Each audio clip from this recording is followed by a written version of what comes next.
da vida, quero entender o propósito que eu tenho aqui, eu quero saber quem eu sou. Tudo isso é uma construção. Tudo isso é entender o quanto você pode contribuir para a sociedade. E aí você sai de um estado que eu acho que vocês vivem ele todos os dias, porque o ambiente proporciona isso. Estado comparativo. Aqui dentro, o que mais se tem são pessoas se comparando. Meu corpo está mais bonito, mais feio, mais magro, mais gordo, mais forte. E aí vocês aprendem o estado comparativo. Mas existe um estado muito melhor para a mente, para o corpo, para o espírito. Chama estado criativo. É o estado em que eu busco as soluções, eu busco as respostas e eu entendo que eu sou um ser criativo. Quantos aqui se consideram criativos? Aí você pode falar assim, mas Ian, eu não sou criativo. Essa é uma mentira. Criatividade não tem a ver com personalidade. Talvez a sua persona emocional não seja uma pessoa que tem a capacidade de imaginar e criar coisas. Isso é personalidade. Agora, criatividade é DNA. Todos nós criamos. Aliás, tudo isso daqui que vocês estão vendo é obra do ser humano. Tudo isso daqui alguém criou. Então isso tem a ver com o estado criativo das coisas. Você é capaz de criar a sua própria realidade. Você é capaz de criar uma nova realidade. Mas para isso você vai ter que sair do estado comparativo. O estado comparativo é o estado da vaidade. O estado comparativo é o estado do ego. É quando eu quero viver algo para ser melhor que o outro. Eu quero me sobressair sobre o outro. Eu quero, de alguma forma, ser percebido pelo mundo e ser envaidecido pelo mundo e ser reconhecido pelo mundo. Esse é o caminho da frustração. Sabe por quê? Porque sempre vai ter alguém melhor.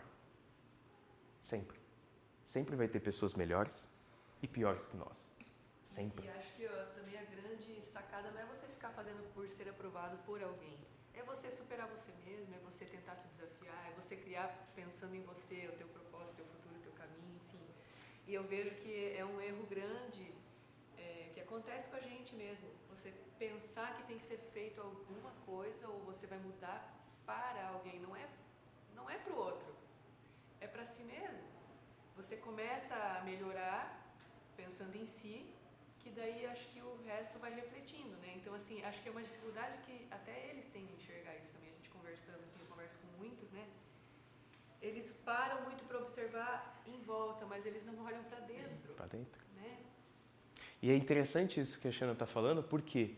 Porque quando eu saio desse estado comparativo, eu começo a alcançar a tão desejada paz. A paz é o oposto da comparação. Sabia disso? Quer ter paz? Para de olhar para fora.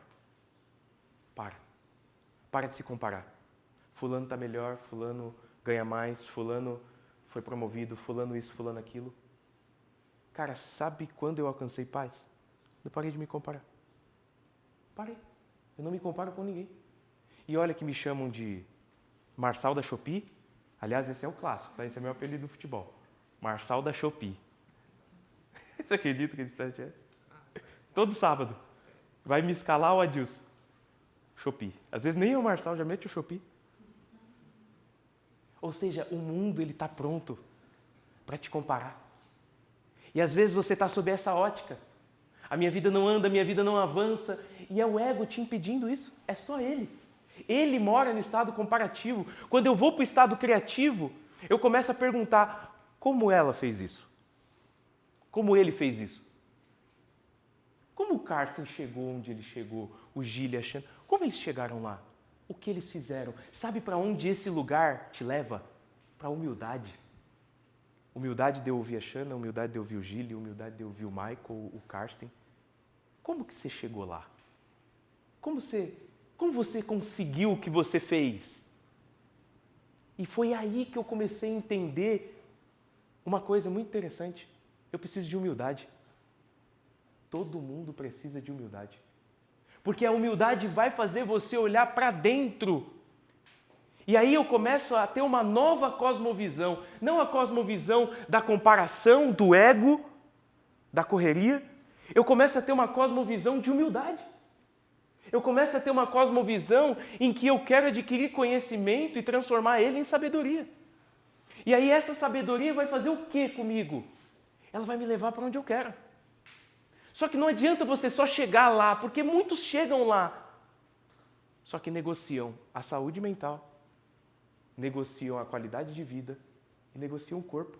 Você não quer chegar lá dessa forma, certo? Você quer chegar lá em paz. Você quer chegar lá bem. Ou seja, você passa a viver o tão sonhado, ou melhor, você passa a viver o processo. Que todo mundo fala, viva o processo. Já viu essa frase? Eu quero viver o processo. Viva o processo. Viva o processo? Como viva o processo? Essa é a questão. Porque o processo é doloroso, é cansativo, machuca. Só que a questão é o quanto você está disposto a passar por ele em paz. É só isso. É só isso que você precisa entender. E para passar com ele em paz, precisa de humildade. Precisa de humildade. Humildade também é quando você olha para a pessoa e você fica feliz com o sucesso dela, né? Você não quer derrubar ela para que você chegue aonde ela está, né? O grande problema das pessoas hoje é elas olharem para aquele que está melhor e não querer chegar aonde ela está. É derrubar ela para ela chegar e ficar do jeito que você está. Sim. Né? É dar uma rasteira, né? Então só quem passou por isso sabe que, né, você vê o sucesso do outro, ficar feliz por ele é muito mais difícil, né? Você quer jogar ela para onde você está, não chegar aonde o outro está, que está melhor que você, né? Esse é o grande problema hoje, né? E esse é um dos estados avançados do ego. É a inveja. E a inveja, deixa eu falar uma coisa para vocês, é um estado natural do ser humano, tá? A questão é o que você faz com a semente da inveja. Você pode transformar isso daí em um desejo criativo ou um desejo comparativo. O desejo criativo é o seguinte, o que ele fez para chegar lá? E eu me coloco na posição de aprendiz.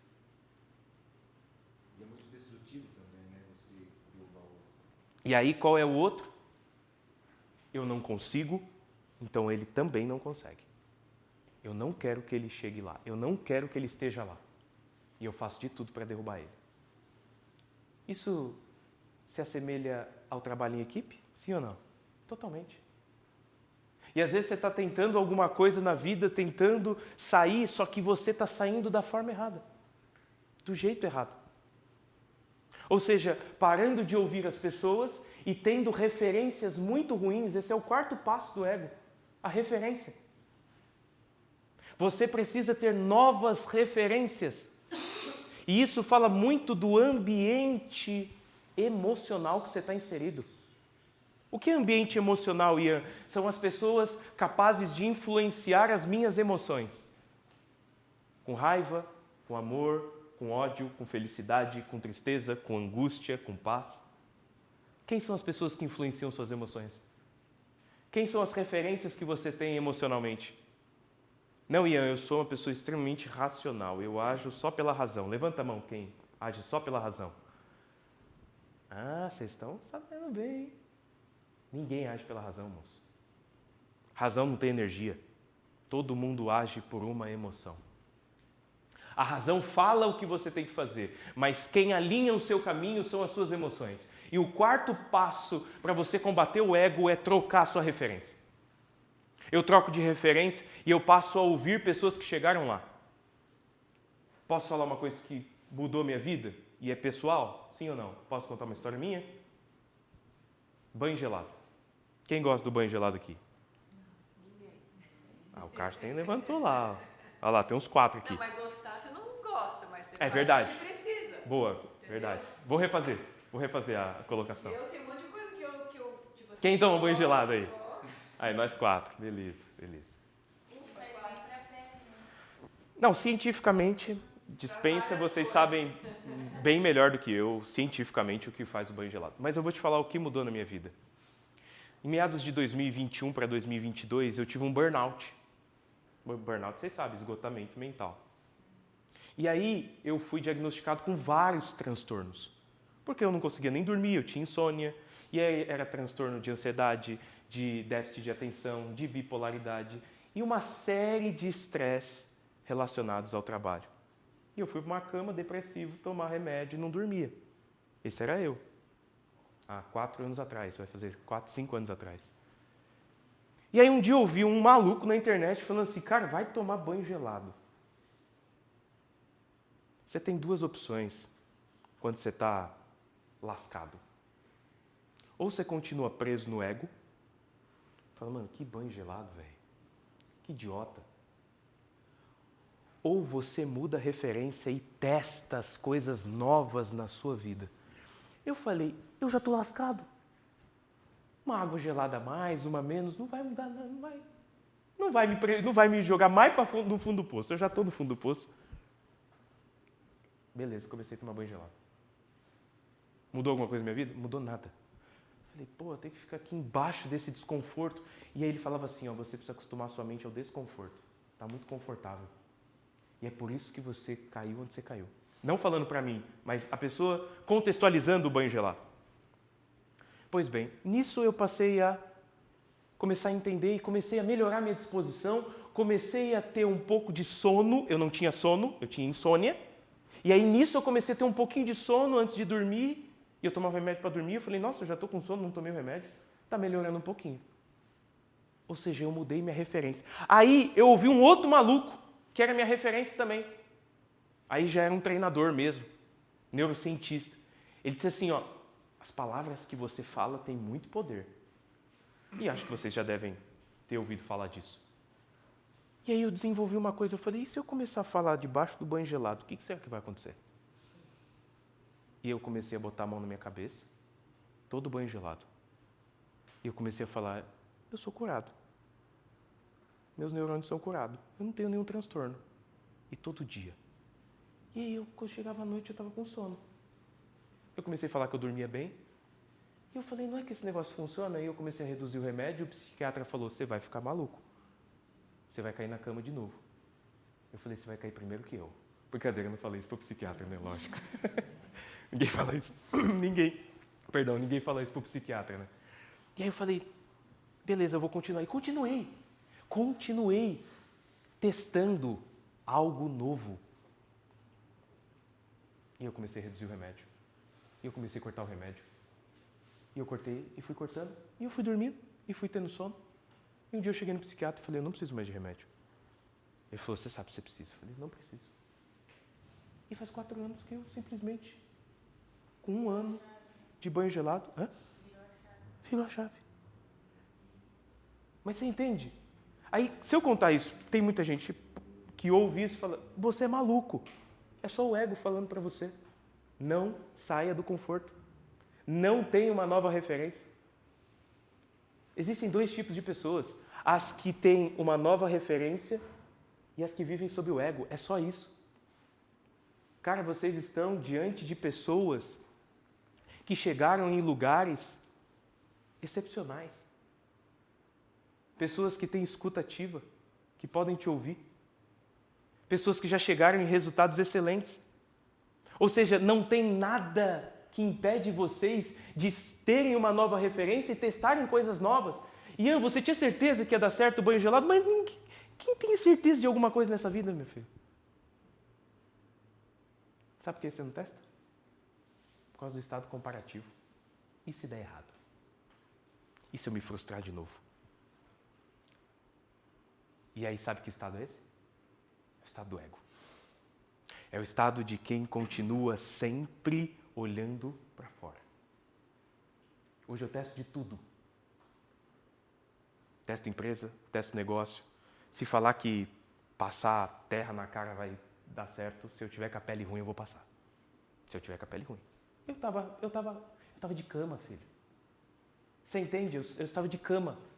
Eu não estava em posição de julgar as coisas, eu estava em posição de testar as coisas. Esse é o grande detalhe, esse é o grande X da questão. É o tanto que você tem de humildade para testar as coisas nas áreas que não estão dando certo. Ou você pode continuar com referência, sentando em mesas de pessoas te influenciando emocionalmente para você continuar frustrado, ou você pode ir para uma nova mesa. A mesa em que eu ouço. A mesa em que eu aprendo, a mesa em que a pessoa que chegou lá vai falar, olha, vai por aqui, faz isso aqui. Ian, você tem certeza que vai dar certo? Não tenho certeza de nada. Não tenho nem certeza que eu vou fazer hoje, moço. Mas de uma coisa eu sei, eu vou testar. Eu vou fazer algo novo. Eu vou mudar a forma que eu penso. E o Ian de hoje não vai ser o Ian de amanhã. Porque eu quero aprender mais. E não existe nenhum estudo científico que banho gelado falando palavras cura. Não tem. Essa é a minha experiência. Eu vivi isso. Ian, então vai dar certo comigo? Não sei. E o mudar dá trabalho, né? Muito. A dificuldade da mudança muitas vezes vem disso. Ah, eu vou ter que fazer isso, quantos minutos, quantos segundos. É que nem fazer abdominal prancha, eu acho. Todo mundo tira sarro, né? Nossa, eu nem Ficar um minuto, me né? ensina isso aí que eu não quero. Então, assim, quando eles veem as pessoas fazendo Sim. certo, cara, aquilo ali não consegue ficar um minuto e tal, mas não sabe o que tem, né, por trás, enfim, mas o tal do banho gelado eu acho que é reformador mesmo. É um reformer do Pilates, cadê as Pilates? E não só banho gelado. É um exemplo só. Não, Exemplo, cara. foi só um exemplo, gente. Estou convidando ninguém a tomar banho gelado, até porque eu não vou... Eu convido. Olha lá. Vamos fazer. É engraçado porque... Mas junto? Brincadeira. E o exemplo arrasta, né? Porque assim, o Carsten fazia e o Heitor e eu olhava e tal, e daí agora o Heitor faz às vezes também, né? E aí a piazada vai brincar que até lembrando do Vitor. O Vitor é o filho do Ian e ele vai lá em casa às vezes brincar com o Heitor. E já estava gelada a piscina dele. Não, cara, vamos lá, a gente tá um banho gelado, não sei o que e tal. Quando eu vi, tava tudo. Ó, eles usaram aquela piscina já muito, e no frio e na chuva, porque o Heitor vem com essa mesma lorota, né? Ele começa, ó, banho gelado, não sei o que lá, a gente toma banho, começa assim, você começa na piscina, depois não sei o que e tal, põe a perna, depois ele joga e pula. Então, assim, devagarzinho, a gente acha que é difícil, agora ele tem 13 anos, né? Se ele já tá com uma cabeça assim, eu fico pensando, puxa, se eu tivesse 13 anos pensando assim, né? Nossa, aquela velha história que eu falo pra vocês aqui, né? E eu agora vou no estado comparativo, eu não vou me comparar, eu não vou. É boa. Eu não quero Ai. Essa foi boa. Dá para falar o quinto passo? Que horas são aí? 45? Vou falar o quinto passo. Que é exatamente isso que a Xana estava falando, né? A zona de desconforto. O ego odeia desconforto. O ego, o que acontece com a nossa mente? Ela quer proteger você. Por quê? Porque sempre ao longo da história da humanidade, a única coisa que a mente quis foi sobrevivência. Por que vocês acham que é tão difícil começar a academia? Por que é tão difícil subir numa esteira? Vocês sabem por quê? Biologicamente, agora eu vou falar biologicamente, acho que vocês já devem ter ouvido isso. É muito simples. Dentro de você tem um DNA de milhões de anos da história da humanidade, certo? E lá atrás, no começo,